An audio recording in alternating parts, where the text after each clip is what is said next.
Welcome, everyone. Bruchim habayim. And it's a delight to be able to discuss once again a cup of Kabbalah. Look at the cup, it's changed. Oh my gosh, it's now a Wonder Woman cup. Can a cup be masculine or feminine? Well, actually, not in English, but in Hebrew, a kos, a cup, is actually a feminine noun. It's Hebrew, like a lot of languages, has a masculine and feminine noun structure. And that plays into our topic for today. So another mythic feature of Kabbalism is that just as it oscillates and uses it oscillates between the idea of justice and mercy in divinity. It also claims that the universe operates on the principle of complementary male and female forces. This is really a very, very ancient pre-monotheistic idea, an idea that divinity is divided into, as the Greeks would call them, syzygies. That is, yoked masculine and feminine principles. We moderns actually really relate to this concept better than maybe our ancestors did in many cases. And we are really familiar with this from the rather abstract Taoist symbol of the yin-yang principle, the two black and white alternating droplets that interlock, forming a complete circle, with the complementary tone appearing at the spot in the middle of each droplet. This symbolizes universal male and female, active and passive forces working in harmony. Around ancient Israel, these forces were usually expressed mythologically as tales of male and female consort goddesses who unite in a heros gamos, that is, a sacred marriage.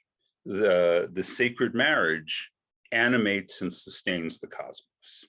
In Gnosticism, a religious ideology of the Roman era, they focused on the same concept in a less personified way with the idea of male and female emanations. And it was the Gnostics who first used the word syzygy the way we are using it. In contrast, or at least in seeming contrast, the Hebrew Bible, back to what I was saying, the Hebrew Bible sets aside this notion seemingly, abandoning all but a few vestigial mythological traditions of, there we go, sorry, life goes on around me while I'm recording. So anyway, where was I? It seems that the Bible rejects this notion of divine syzygies, of yoked pairs, masculine and female divinities. There is no obvious consort to the linguistically gendered noun God in Hebrew, Elohim, which is masculine. Yet, in fact, it is there, radically altered in biblical and rabbinic thought. The prophets and the sages both characterized the Jewish people as God's bride and God's wife. God is the God of Israel in the same way we would talk about the husband of Joan, right? In biblical writings, we often express this as God's desire for the feminine Knesset Yisrael, the assembly of Israel, collective, idealized personification of our people. In monotheism, we call this erotic theology. For the Israelites and for later Jewish thinkers who affirm this erotic theology, the image that is most apt to describe the intense, intimate, nay, passionate relationship between God and the Jewish people is that of a erotic sexual relationship between a man and a woman. Now, not surprisingly, this theology mirrored the social assumptions of its time, and male and female relations found in traditional cultures. The male is the dominant active partner, would be God, who expects complete fidelity from his consort. The relationship is nonetheless illustrated as an intense, passionate relationship, though hardly egalitarian in its context. Kabbalah continues this idea and radically expands upon the tradition of erotic theology, while reintroducing and extending the older ideas of syzygy and hieros gamos, of the unity and unification of male and female principles, with a monotheistic twist. Not only does God have a relationship with Israel, now the one God's very being is made up of male and female components. It has aspects of male and female built right in, and Kabbalah develops a lush vocabulary for the feminine aspects of God. You're probably very familiar with the term Shekhinah, the indwelling presence of God, which is a feminine noun and is characterized in Kabbalah as the feminine aspect of God. But on top of that, you have other images in Kabbalah. The crown. If you do Lecha Dodi, do the prayer, it talks about the crown of her husband. That is the feminine aspect of God and the masculine aspect of God, which are brought together as part of a sacred marriage every Shabbat. That's the intimateness of Shabbat, and why we are supposed to have sex on Shabbat in imitatio Dei, to mirror what's happening within God. So we've got crown, but we've also got daughter, footstool, I won't even get into that one, matron, moon, mother, knight, sister, queen, wisdom, princess. All of these ultimately are tropes for the divine feminine. These figures in turn provide a kind of dramatis personae, figures for describing the dynamic going on within God, the celestial romance. God's male and female aspects become estranged and reunited.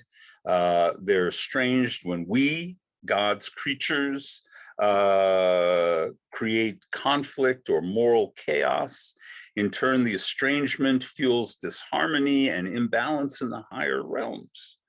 In time, Kabbalistic writings will aggregate these many grades of the divine feminine into the overarching term we all know, Shekhinah. But also, there is a mechanism for reconciliation, for reunification. And we have a crucial role to play in that as we create harmonious relations between the sexes and between cultures and between each other, all human relationships. The more that we bring things into harmony, the more that resonates up on high and ensures that those sometimes conflicting aspects of God are drawn together in greater harmony. So understand just how radical that is.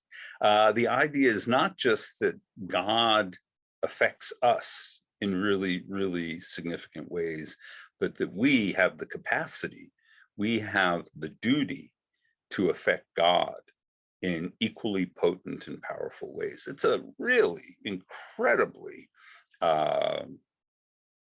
empowering ideology that we human beings have a cosmic role to play. We're not simply the playthings of the universe, but we are forces in the universe ourselves.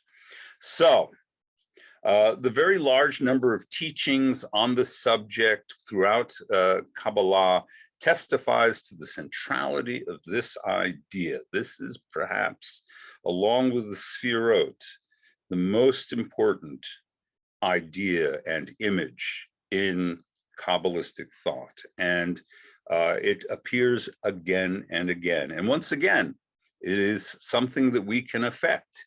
If I were to grab where's my trusty image of the Sfirot? There it is. God is not only divided in left and right, but God is divided in masculine and feminine. And again, the goal is harmonization. So what are you doing? What am I doing to create that harmony below so that there may be harmony above? Throughout the centuries, the topic of divine syzygy never loses its hold on the mystical imagination, making this one of Kabbalah's great contributions to Jewish thought. So I'm going to stop there and wish you all the best.